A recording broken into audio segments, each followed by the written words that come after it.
আসসালামু আলাইকুম এভরিওয়ান, কেমন আছেন সবাই? আশা করি আল্লাহ তাআলার অশেষ রহমতে সবাই খুব ভালো আছেন। আলহামদুলিল্লাহ, আমিও ভালো আছি।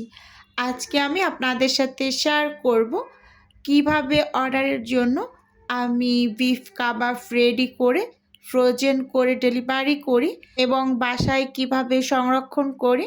এ টু জেড হচ্ছে ভিডিওতে আমি একটু দেখিয়ে দেব। আশা করছি আজকের এই ভিডিওটিও আপনাদের কাছে ভীষণ ভালো লাগবে।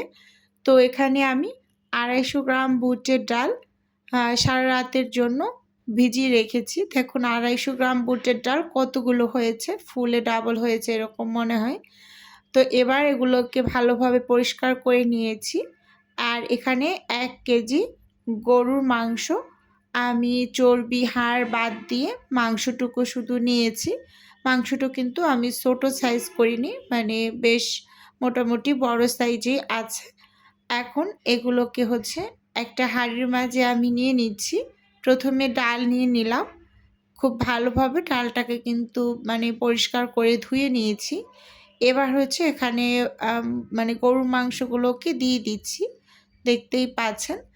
আর গরুর মাংসটার থেকে অবশ্যই চর্বিগুলোকে একটু কেটে বাদ দিয়ে দিতে হবে, এরকম আর কি।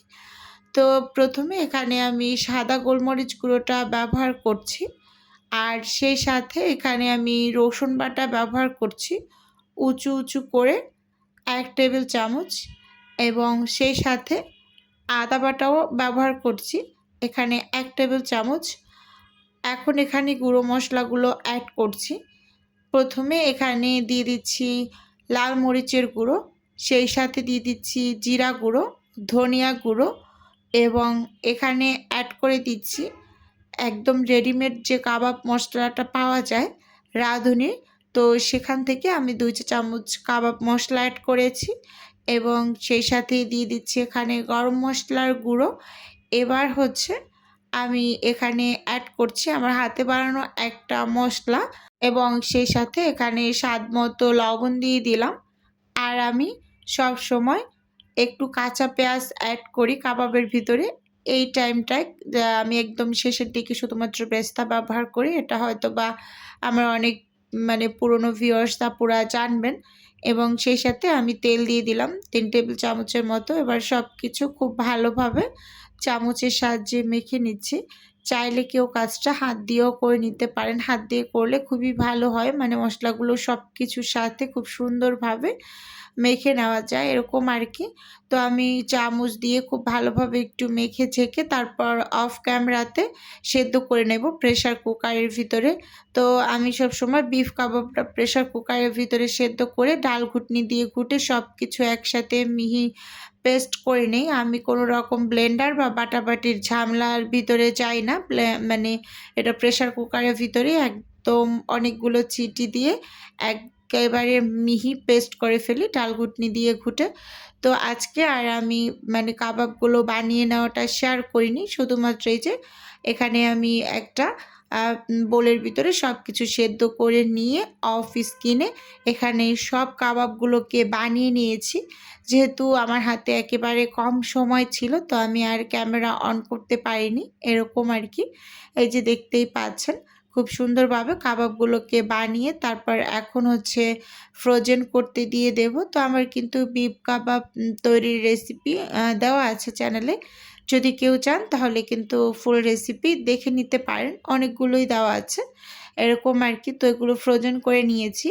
এবার হচ্ছে ডেলিভারির জন্য আমি রেডি করে নেব। তো আমি বাসায় কিভাবে সংরক্ষণ করি এবং ডেলিভারিটা কিভাবে দেই, তো আজকের ভিডিওতে একটু ভালোভাবে দেখিয়ে দিচ্ছি। এই যে এখন এগুলো কিন্তু ফ্রোজেন অবস্থায় আছে কাবাবগুলো। তো এই পর্যায়ে আমি এখানে একটা জিপলক ব্যাগ নিয়েছি। একটা আপুর 12 পিস কাবাবের অর্ডার আছে, বিফ কাবাবের, সেই সাথে ওনার কিছু পিঠার অর্ডার আছে। তো আমি হচ্ছে 12 পিস এই জিপলক ব্যাগের ভিতরে দিয়ে দিচ্ছি। আর বাকি যে কয়েক পিসেস থাকবে সেগুলো হচ্ছে আমি বাসার জন্য বক্সে করে সংরক্ষণ করব এরকম আর কি। তো আমি কিন্তু সব সময় বাসায় বক্সে করে কাবাব সংরক্ষণ করে থাকি এরকম। আর ডেলিভারির জন্য যেগুলো দেই তো সেগুলো সবসময় আমি জিপলক ব্যাগের ভিতরে করে ডেলিভারি করি। এটা আমার কাছে ভীষণ সুবিধা মনে হয় কাবাবের ক্ষেত্রে। তো এই যে দেখুন ডেলিভারিটা আমি রেডি করে নিয়েছি। এবার হচ্ছে আমি বাসার জন্য কাবাবটা কিভাবে সংরক্ষণ করি। প্রথমেই এখানে আমি একটা বক্স নিয়েছি। এবার একটা একটা করে আমি কাবাবগুলোকে বক্সের ভিতরে নিয়ে নিচ্ছি। এরপর ঢাকনা লাগিয়ে এটাকে আমরা ডিপ ফ্রিজে সংরক্ষণ করব। তো আপনারাও কিন্তু এভাবে করে কাবাব বানিয়ে বেশ দীর্ঘদিন সংরক্ষণ করে খেতে পারেন। দেখতেই পাচ্ছেন খুব সুন্দরভাবে বাকিগুলো আমি বক্স করে নিয়েছি। আমার এখানে প্রায় 32 পিস হচ্ছে কাবাব হয়েছে। এই যে দেখুন আমি অর্ডারটাও রেডি করে নিয়েছি। আর বাকিগুলো আমি বক্সে করে ডিপ ফ্রিজে সংরক্ষণ করব। তো এই আপুর কিন্তু বেশ অনেকগুলো পিঠার অর্ডারও আছে। তো সেগুলোও কিন্তু রেডি করে নিয়েছি। এখানে এই যে মুগ পাকুন পিঠা ছিল এবং সেই সাথে ছিল কিছু নারিকেল পুলি পিঠা, মানে ভাজা পুলিটা ছিল, এবং ছিল কিছু জামাই পিঠা। আমরা অনেক দেশে অনেকে অনেক নামে বলি, তো আমাদের বরিশাল অঞ্চলে জামাই পিঠা বলে, আর এটা তো ভাজা নারিকেল পুলি। এবং এখানে আমি কিছু চালের রুটিও বানিয়ে নিয়েছি। তো এই খাবারগুলো সব হচ্ছে একটা আপুর ছিল, কাবাব আর পিঠাগুলো। আচ্ছা, আর এই যে দেখুন আপনাদের জন্য আমি কত কত ময়দা স্টক করেছি। আমি সবসময় তীর ময়দাটা হচ্ছে নাস্তা আইটেম রেডি করার ক্ষেত্রে ব্যবহার করি, মানে তীর ময়দা, তীর আটা এগুলোই। তো এখানে আমি 32 প্যাকেট হচ্ছে ময়দা স্টক করেছি। এটা কিন্তু 2 কেজি প্যাকেটের ময়দাগুলো। এগুলো কিন্তু আমি হোলসেল প্রাইসে এনেছি। তো আমি আমার বিজনেসটাকে একটু বড় করতে চাচ্ছি, মানে হোলসেল প্রাইসে আমি আপনাদের কিছু প্রোডাক্ট দিতে চাচ্ছি। আপনারা যারা ছোটোখাটো বিজনেস করেন তো আমাদের থেকে কিন্তু হোলসেল প্রাইসে অনেক আইটেম নিতে পারবেন, যেমন ব্রেড গাম, তারপর হচ্ছে এরকম ময়দা, কর্নফ্লাওয়ার, যে কোনো টাইপের মশলা, সব ধরনের সস এবং বাদাম। তো এই আইটেমগুলো আমি আস্তে আস্তে করে স্টক করছি।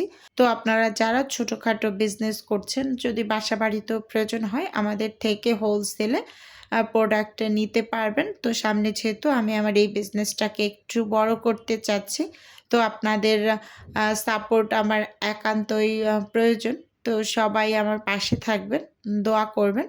আচ্ছা, আপনারা যারা ফ্রোজেন কোনো নাস্তা আইটেম অর্ডার করতে চান তারা স্ক্রিনে দেওয়া হোয়াটসঅ্যাপ নাম্বারে নক দিয়ে অর্ডার করতে পারেন বা সরাসরি কল করেও অর্ডারটি কনফার্ম করতে পারেন। তো আজকের ভিডিওটি বন্ধুরা কেমন লেগেছে অবশ্যই কমেন্টস করে জানাবেন। আজকে তাহলে এখান থেকে বিদায় নিচ্ছি। আল্লাহ হাফেজ।